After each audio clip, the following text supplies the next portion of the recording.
Dios les bendiga a todos y a todas en la noche de hoy. Qué bueno poder verles y poder saludarles. Y le agradezco primeramente a Elizabeth, le agradezco también a Ernesto, a las juntas oficiales, el espacio que me han permitido en la noche de hoy de estar con ustedes y seguir afirmando la importancia de la oración. La oración que nos mantiene en comunicación con el Señor, la oración que nos mantiene en sintonía con su voluntad y con su propósito, la oración que nos permite afirmar que la circunstancia que podamos estar viviendo, el momento que podamos estar enfrentando, la enfermedad con la cual estemos lidiando, no tienen la última palabra en nuestra vida. La última palabra, la primera y la última palabra en nuestra vida, siempre la tiene el Señor. Y por eso es que estamos aquí en la noche de hoy. Y de igual forma, darles un saludo de la Iglesia Cristiana Discípulos de Cristo en el Señorial, donde soy pastor asistente, de su pastor rector, el reverendo Osvaldo del Brey, de las juntas oficiales y del cuerpo de ancianos. El culto de oración de nosotros fue en el día de ayer. Así que qué bueno que hoy otra vez estoy en otro culto de oración, porque el culto de oración jamás nos hace daño, ¿verdad que no? Todo lo contrario, nos hace mucho bien. Y quisiera que en esta noche mantuviéramos, ¿verdad?, nuestra atención. En el señorial practicamos mucho, tanto el pastor del Brey como este servidor, el tratar de no cansar a los hermanos y a las hermanas, ¿verdad?, de ser muy cuidadosos con el tiempo y la buena mayordomía del tiempo. Así que quiero cumplir con eso en la noche de hoy. Y mientras ya ustedes tienen ahí el tema, la vida cristiana, introducción a la vida cristiana, que es un tema muy amplio, y que aquellos que hemos pasado por el seminario, aún estando allí horas y pasando algunos créditos, sabemos que ese tema no se agota allí. Así que hoy solamente, ¿verdad?, lo que vamos a estar tocando son algunos puntos para despertar la curiosidad y que usted también, ¿verdad?, pueda más adelante seguir pensando, ¿verdad?, sobre el mismo. Y mientras yo doy comienzo, voy a pedir que algunos hermanos, porque esto es estudio bíblico y no queremos caer en la tentación, ¿verdad?, de ponerme yo aquí a predicar, porque eso es otra cosa de las que nos tenemos que cuidar, ¿verdad? El domingo es una predicación, el miércoles es un estudio bíblico y así sucesivamente. La iglesia tiene que ocuparse, ¿verdad?, de que sean cosas distintas. Así que voy a pedir a alguno de ustedes que me busque, por favor, primero en Mateo 16, 13 al 20, Mateo 16, 13 al 20, y alguien que busque 1 Pedro 2, 4 al 10. Voy a repetirlo. Mateo 16. Alguien que busque Mateo 16, 13 al 20. Y alguien que busque 1 Pedro 2, 4 al 10. Muy bien. Miren, vamos a pasar al próximo. Si fuéramos a hablar de la vida cristiana, hay que tener por lo menos una base, ¿verdad? Un principio, un fundamento donde uno más adelante pueda seguir hablando acerca del tema. Por esa razón, la presentación ya la dejamos allí en la computadora, que algún recurso que más adelante ustedes quieran darle continuidad al tema, le pueden decir a ese recurso: mira, te vamos a enviar lo que el pastor Jason atendió para que, si es posible, le des continuidad. ¿Está bien? ¿Cuándo comenzó el cristianismo? El cristianismo nació en un pesebre, ¿verdad? Y hace ya un mes y pico estuvimos celebrando la Navidad, aunque ya hemos escuchado, ¿verdad?, que en nuestro país es donde se celebran las Navidades más largas. De eso nos encargamos nosotros. De tal manera amó Dios al mundo que envió a su único Hijo. Así que si fuéramos a hablar del principio de la vida cristiana y de dónde comenzó el cristianismo, empezó allí. Así que el cristianismo no es una doctrina eterna y etérea acerca de la naturaleza de Dios, sino que es la presencia de Dios en el mundo, en la persona de Jesucristo. Es ese asunto de que la gente anda por ahí cuestionando las religiones y nosotros seguimos afirmando, ¿verdad?, que la fe cristiana, aunque tiene unos elementos obviamente de religión, pero debe estar fundamentada en una relación de primera mano con la persona de Jesucristo. El cristianismo es encarnación y existe en lo concreto e histórico. Hay un error ahí. Sin el mundo, el cristianismo resulta inconcebible. eso de que el cristianismo, la fe cristiana o la vida cristiana tiene que ser encarnada, muchas religiones presentan a unos dioses y a unas divinidades que les es imposible decir que un Dios habite en el cuerpo de un ser humano.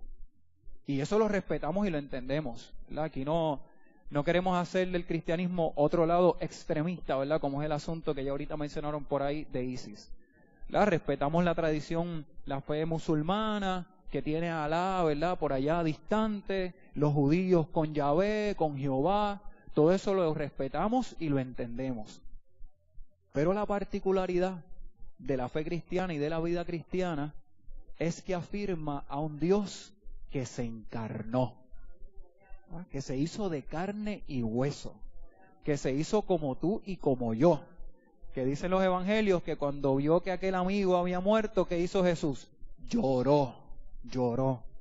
Y hay religiones que no pueden lidiar con eso, ¿verdad? Que le es imposible concebir a un Dios que se haya hecho del tamaño de un ser humano para meterse en esa biología, como decimos nosotros, y hacerse humano. Billy Graham utiliza una ilustración poderosa en uno de sus libros, donde él dice que un padre andaba con su hijo, ¿verdad? Y que estaban allí jugando en la grama y que sin querer pisaron un hormiguero, ¿verdad? Pisaron un hormiguero. Y el niño estaba bien preocupado,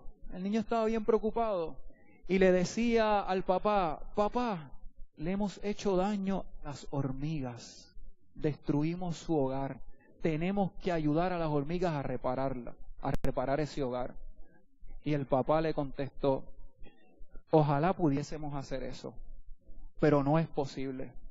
Para lograr eso tendríamos que hacernos como una de esas hormiguitas. Y eso fue lo que hizo Jesús. Eso fue lo que hizo Dios en Jesucristo. Dios vio que aquello que él había creado, bonito y ordenado, de momento se veía todo allí corrompido, el imperio romano allí metido, los cristianos perseguidos, había crisis, había histeria, ansiedad. ¿Y qué hizo? ¡Fua! Envió ¿a quién? A Jesucristo. Así que no olviden esa ilustración del niño con el hormiguero y las hormiguitas. Así que sin el mundo, el cristianismo resulta inconcebible. Ese asunto de que el mundo está malo, de que las cosas están complicadas, de que la posmodernidad lo ha puesto todo boca arriba, boca abajo, al revés, la frase que quisiéramos utilizar.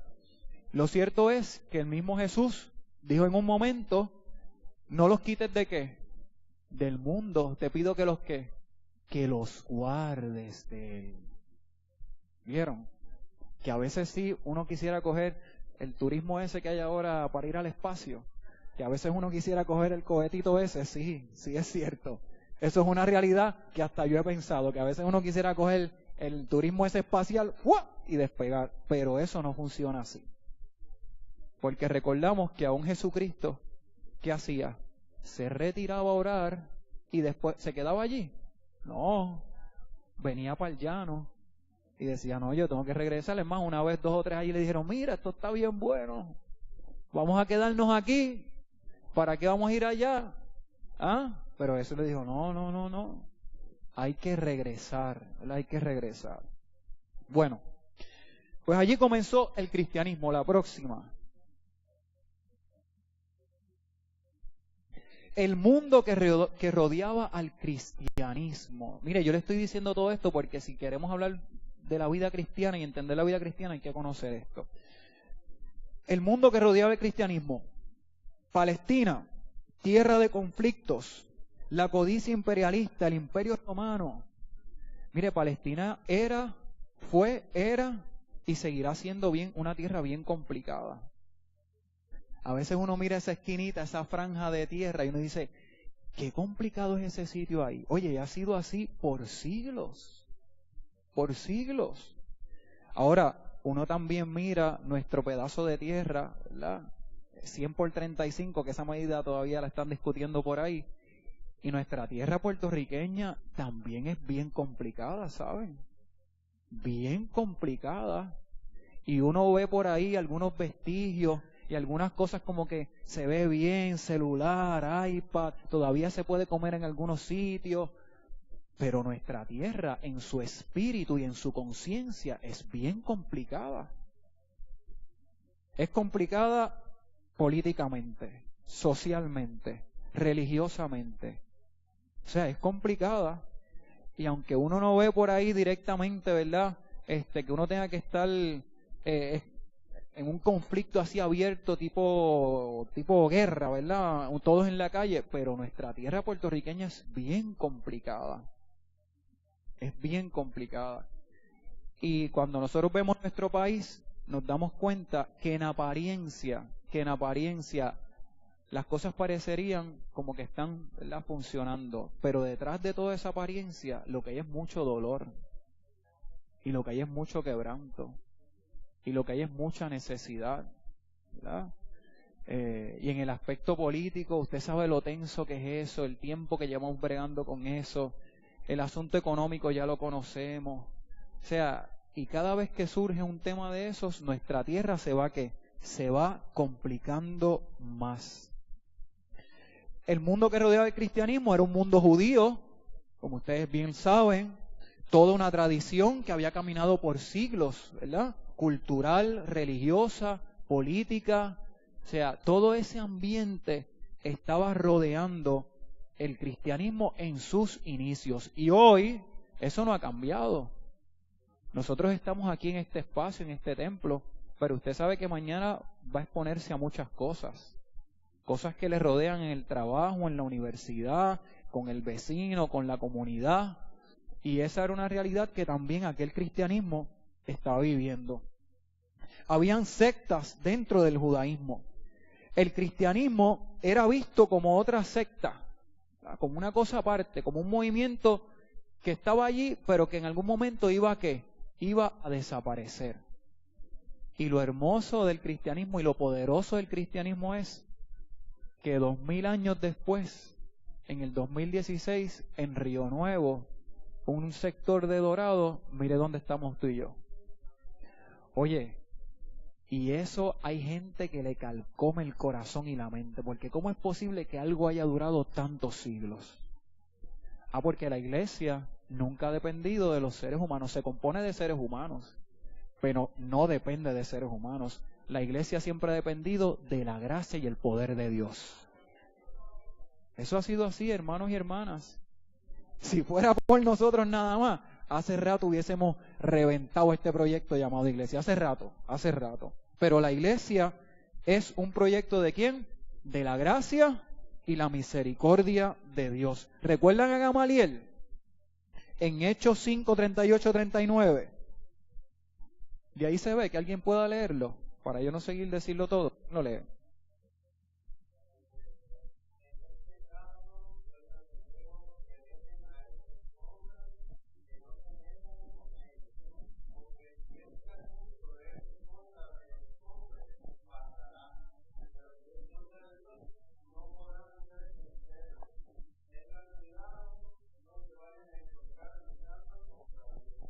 Eso es un texto poderoso.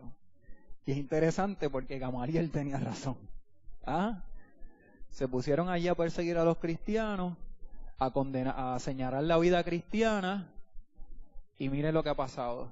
Oye, y que todavía hoy uno se encuentra con muchos Gamaliel, ¿verdad? Que están por ahí siempre advirtiendo a aquellos que quieren destruir la iglesia, aquellos que quieren hacer daño a la iglesia. O sea, los Gamaliel de hoy, ¿quiénes somos nosotros, verdad?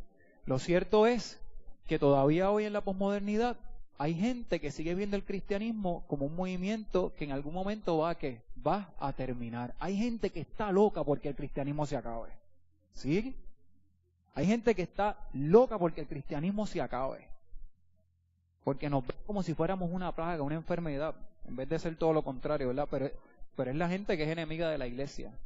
Y eso siempre, enemigos de la iglesia y enemigos de la vida cristiana. Eso siempre han estado y eso siempre han existido. Así que esto lo que nos recuerda es que esa vida cristiana desde los comienzos ha sido ¿qué? Ha sido dura y difícil. Siempre ha sido así. Vamos al próximo. Hechos de los Apóstoles, porque ahí es donde yo quiero basar el estudio bíblico de esta noche. algunos datos. Ustedes lo saben, esto es un ABC del cristiano. Esto es Biblia 101. Ustedes saben que Hechos es la continuación del Evangelio de Lucas, ¿verdad? Ya todos los exégetas se han puesto de acuerdo en eso, gracias. Todos los exégetas se han puesto de acuerdo en eso. Sí, me lo pones aquí, gracias. Se han puesto de acuerdo en que sí, en que hay una continuación de Lucas a Hechos, ¿verdad? Es como ese asunto de la saga de Star Wars, ¿verdad? Que ustedes escucharon por ahí. Yo tuve que sentarme, ¿verdad? En Navidad con mis primos a ver ¿cuántas son ya? ¿Son 7? 7. Y pues yo me tuve que sentar a ver las 6, un día completo en Navidad con ellos allí, por poco me muero. Pero las vimos, y me falta ver la que estaba en el cine ahora. Lo cierto es porque la Biblia está llena de sagas, ¿saben? Recuerden que la Biblia es literatura. Claro, la gran diferencia es que nosotros la leemos con mucha fe y confianza en el Dios que está en la Biblia. Hay gente que la lee como pura literatura y se baratan con la Biblia. Ah, no le entiendo la Biblia, ese Dios de la Biblia es un loco. Claro, porque la están leyendo sin fe, ¿verdad? Y sin confianza en Dios. Pero sí, la Biblia es literatura, y la Biblia como literatura tiene poesía, tiene sagas, ¿verdad? Tiene metáforas, tiene analogías. Y usted sabe que cuando usted arranca desde el Génesis, usted tiene ahí unas sagas, ¿verdad? La saga de Abraham, la saga de José, y todas esas historias que nos emocionan, ¿verdad? Y que hablan mucho de nuestra vida. Pues Lucas, con Hechos, es una saga, ¿verdad? Donde tenemos en Lucas al Evangelio, a Jesús, ¿verdad? Presentado en el Evangelio, y en Hechos tenemos entonces lo que la primera iglesia, la iglesia en sus inicios, comenzó a hacer. La historia de Jesús no terminó con su muerte, resurrección y ascensión al cielo, ¿verdad? Eso es algo que Hechos afirma en la vida de aquellos primeros cristianos. Hombres y mujeres dan testimonio de la presencia activa de Jesús en medio de ellos. Y cuando usted llega a un culto de oración y entra por esa puerta y se sienta ahí, usted lo que está dando es testimonio de la presencia activa de Dios en su vida a través de Jesucristo. Eso es así. Que aunque usted a veces llega al culto de oración, mire, arrastrando los pies, cansado, agotado, golpeado, como Jesús ha hecho tantas cosas en su vida y como Jesús está activo en su vida, usted llega al culto de oración. Y por eso estamos aquí. Usted sale después por ahí casi marchando, ¿verdad que sí? Allí Hechos nos habla de la formación de un nuevo pueblo. Esa formación, ¿verdad? De ese nuevo pueblo, igual en el culto de oración, tener conciencia, ¿verdad? De que los que estamos aquí en Río Nuevo no somos los únicos que estamos orando esta hora. Que hay otras iglesias que han abierto sus templos en la noche de hoy y están orando, pero fuera de nuestro país, en el norte, en el sur, en el este, en el oeste, hay otras iglesias que en otros horarios están, ¿qué? Haciendo el mismo ejercicio. Y es por eso que a veces como que estamos en este espacio y decimos, ay Dios mío, que el culto de oración, que la gente no llega. Pero hay que hacer conciencia de que en otros lugares hay gente moviéndose ¿a qué? A otros cultos de oración. Y allí también están orando. Nosotros somos ¿qué? Un adelanto, ¿verdad? De ese grupo de oración. Lo que el Espíritu hizo en aquella primera comunidad cristiana.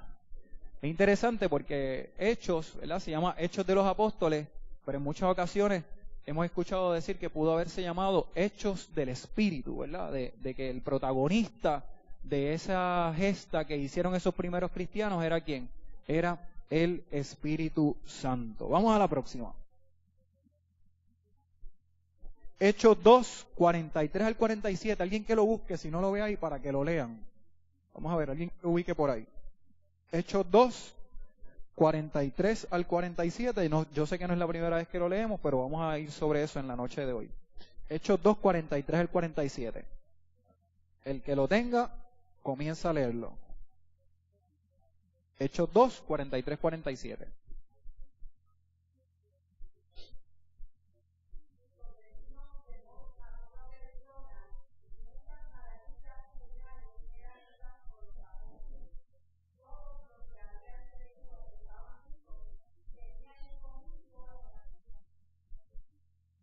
¿Seguimos?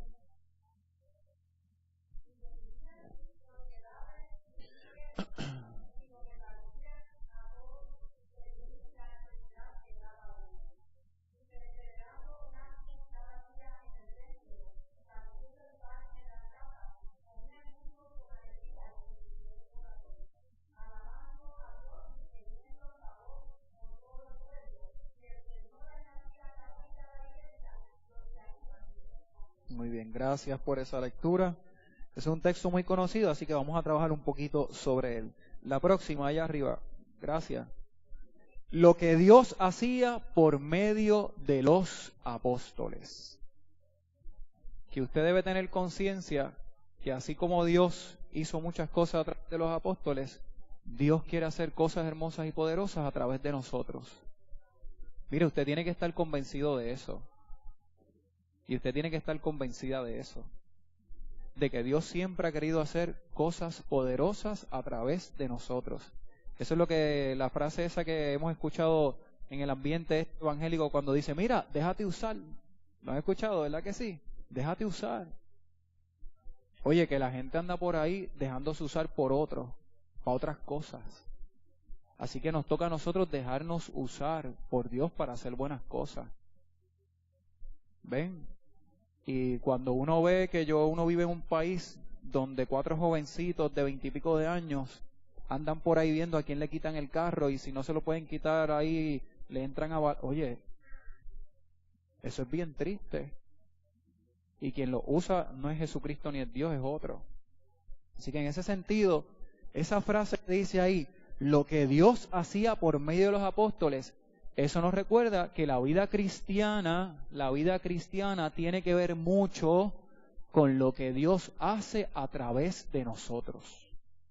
Con lo que Dios hace a través de nosotros. Alguien que tenga por ahí Mateo 16, 13 al 20.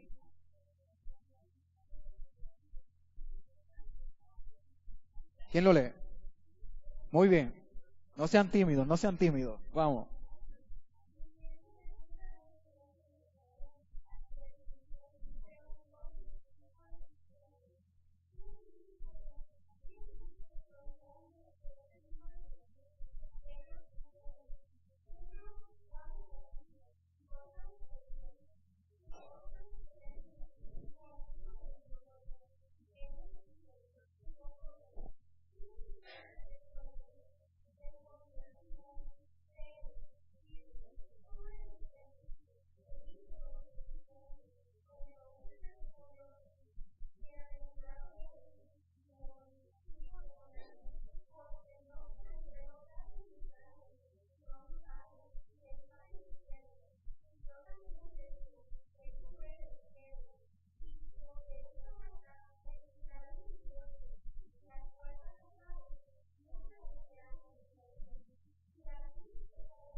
Gracias.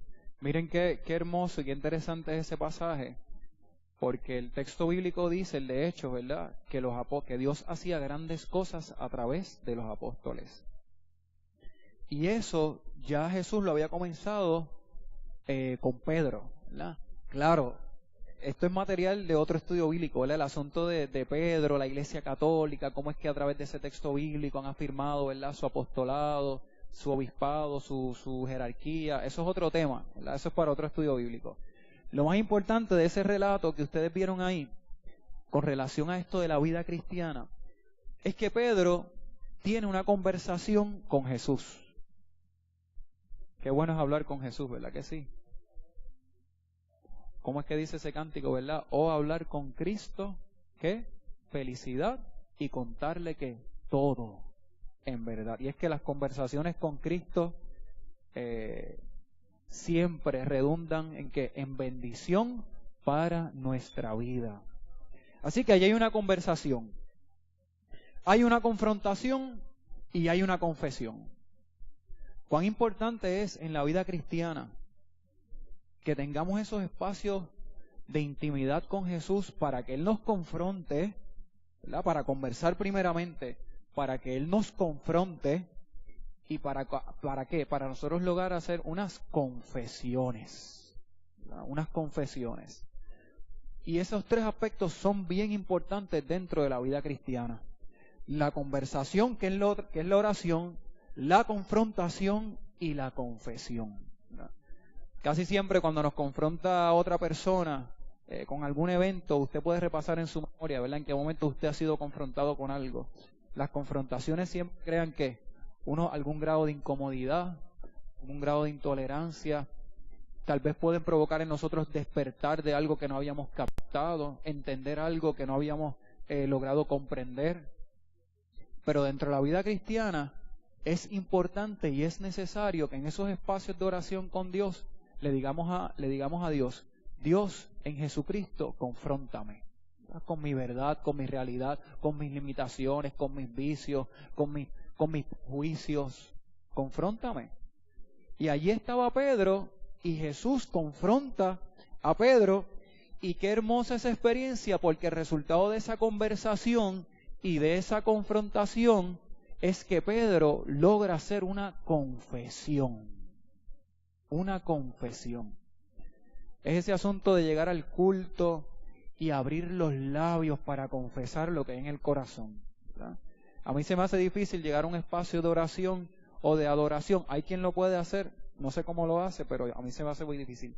Y tener toda una experiencia cultica sin abrir los labios, sin cantar, sin orar, sin alabar al Señor, sin un gloria a Dios, sin un aleluya, no por llenar un espacio, sino porque es lo que hay en el corazón.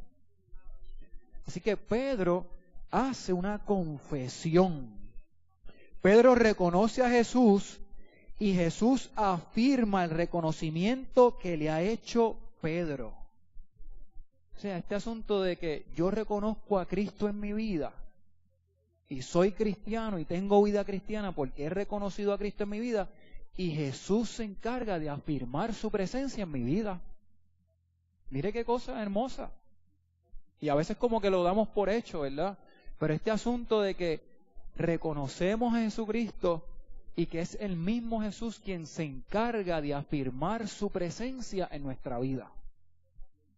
Y eso no lo podemos tomar de forma automática. Y esa fue la experiencia de Pedro. Y usted se da cuenta que más adelante Hechos está diciendo lo que Dios hacía por medio de los apóstoles comenzó allí, en ese espacio, en ese momento, porque ustedes saben, ¿verdad?, que dentro de las limitaciones que Pedro tenía, Dios lo utilizó ¿para qué? Para hacer grandes cosas. Vamos al próximo. Hechos 2, ese mismo 44 al 45. Todos los creyentes estaban muy unidos y compartían sus bienes entre sí, vendían sus propiedades y todo lo que tenían y repartían el dinero según las necesidades de cada uno. Primera Pedro 2, 4 al 10. Alguien que lo busque, por favor. Quien lo tenía ya, quien lo haya buscado. Primera Pedro 2, 4 al 10. Vamos a ver, por aquí, gracias.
Gracias.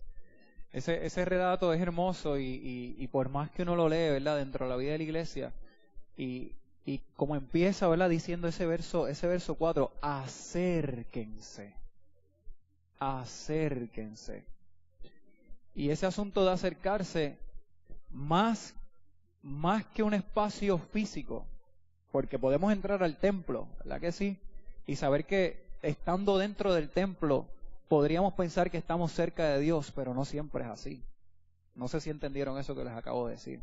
Podríamos estar dentro del templo y pensar que estamos cerca de Dios, pero no necesariamente es así.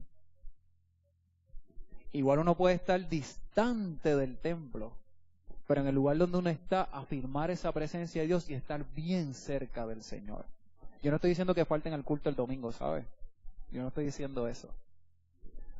Yo estoy diciendo que eso de acercarse a la presencia de Dios en la vida cristiana es un asunto de del Espíritu primeramente y de la voluntad que hay en uno. Fíjense, empieza por ahí. Empieza por ahí.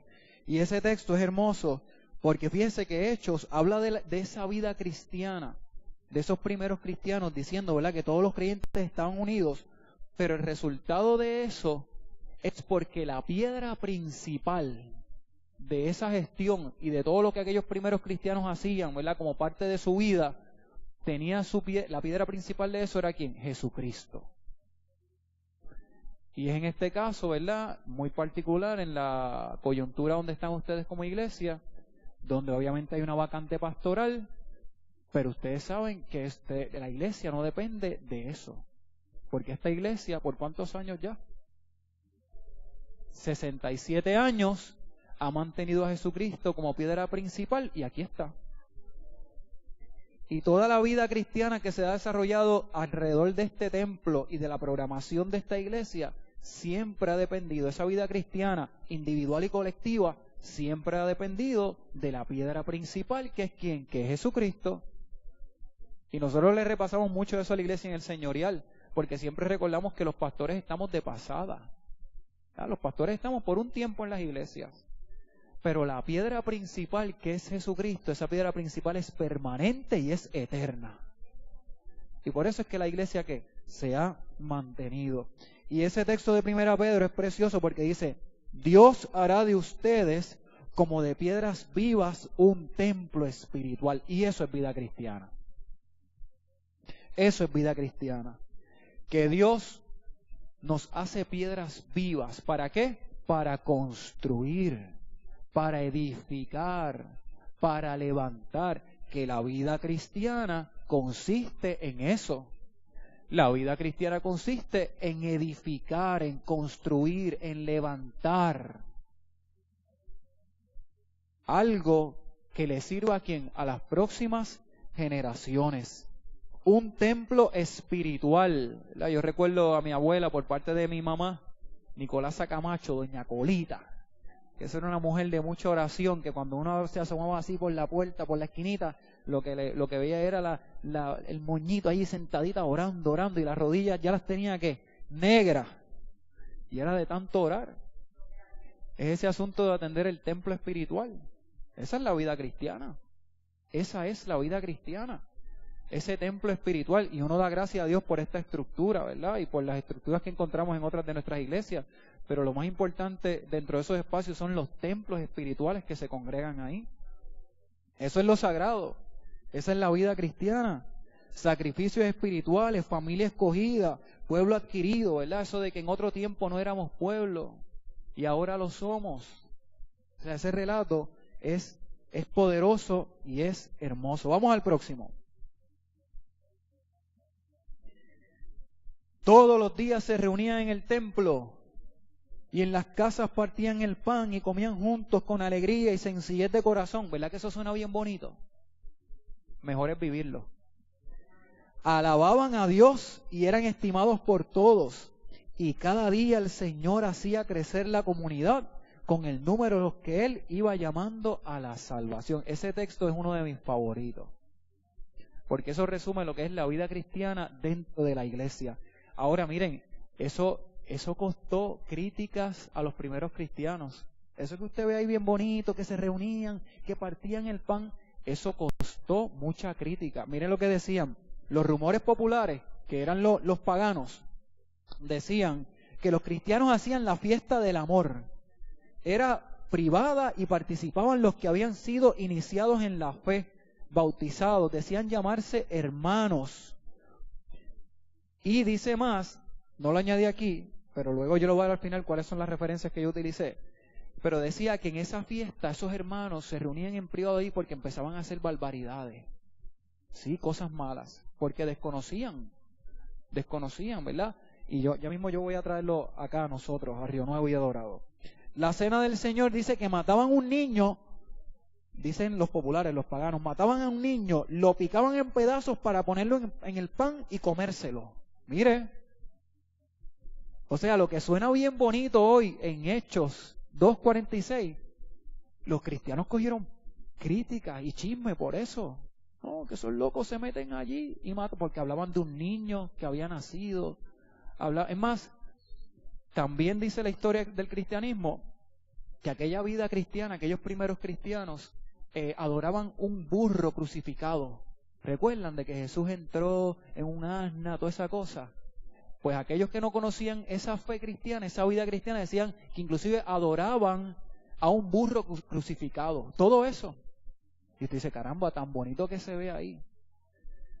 Dice más, míralo ahí, exacto, lo escribí, se me había olvidado. Adoraban a un asno crucificado. Mire lo que costó esa primera vida cristiana. ¿Y por qué yo menciono esto? Mire, a veces uno piensa que como por ahí pasa tanta gente y ve este templo, saben lo que pasa aquí dentro. Y no es así.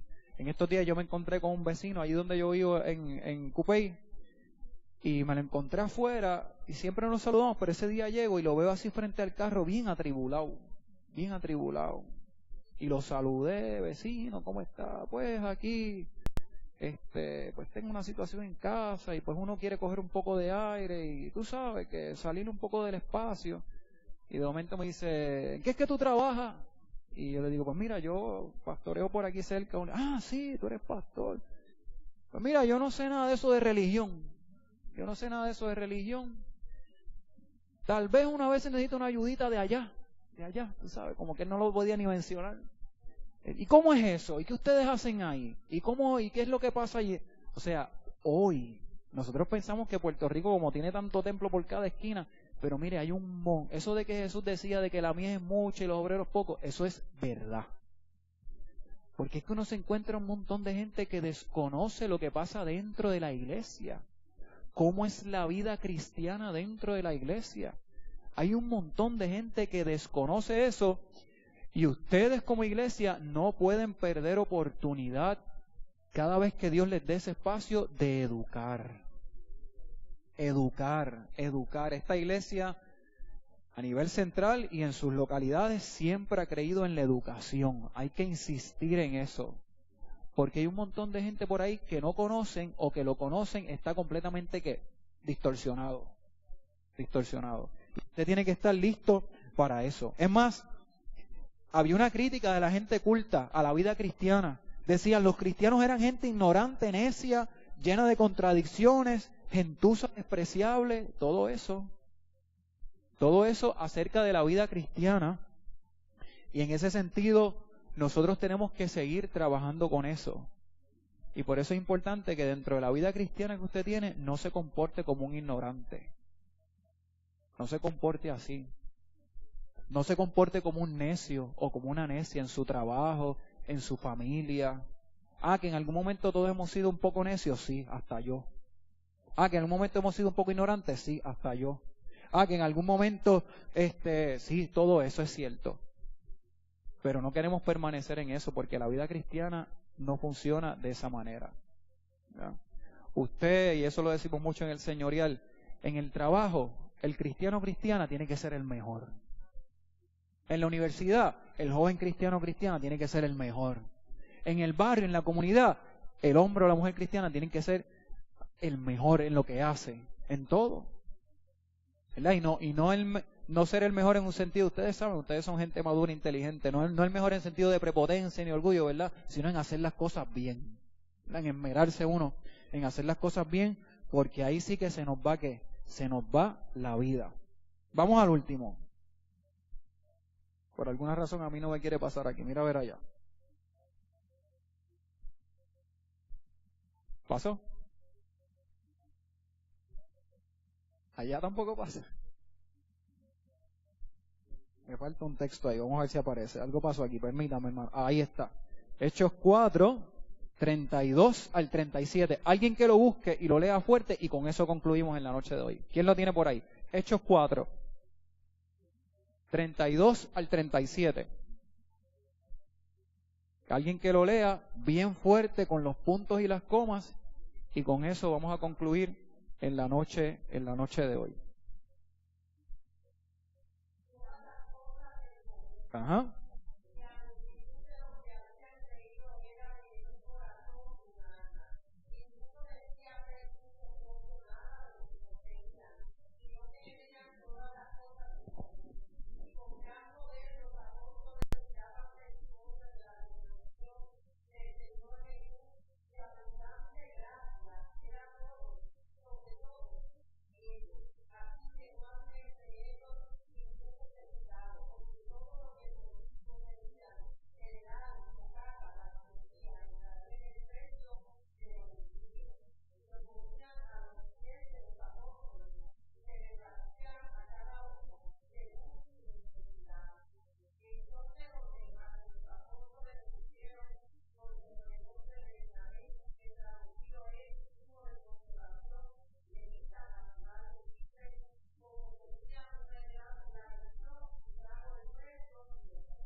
Damos gracias al Señor por esa palabra, gracias.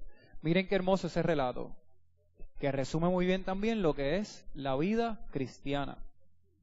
Ese asunto de que todos pensaban y sentían, ¿verdad? Porque el pensamiento, dentro de la diversidad que pueda haber dentro de la vida de la iglesia, ¿verdad? De ideología, de visión, de muchas cosas, cuando se habla aquí del pensamiento y el sentir, eso lo que está haciendo referencia es a que en Cristo todos nos podemos encontrar. Eso es así, en la vida cristiana y en la iglesia. Y miren qué hermoso que dice ese texto, los apóstoles seguían dando un poderoso testimonio de la resurrección de Cristo. Y la vida cristiana es eso, hermanos y hermanas, dar testimonio de la resurrección de Cristo. Porque sin resurrección no hubiese vida cristiana. Así que la resurrección es importante, es por eso que en un momento, ¿verdad?, donde en aquel espacio los gnósticos decían que Cristo no había venido en carne y hueso, que era una apariencia, que era un espíritu, que hicieron los redactores bíblicos. No, vamos a meterle una dosis de 4 evangelios. 4 evangelios para que vean que lo que pasó, pasó de verdad. Sí, ese asunto que a veces la gente dice, mira, pero ¿por qué 4 evangelios? Y fue un ciego, fueron 2, fue un leproso, ¿cuántos fueron? ¿Fue por el techo, fue por la puerta? Mira, en esencia lo que esos relatos están diciendo es que eso pasó. Y que llegó a oídos de otros y de otras con uno que otro detalle distinto.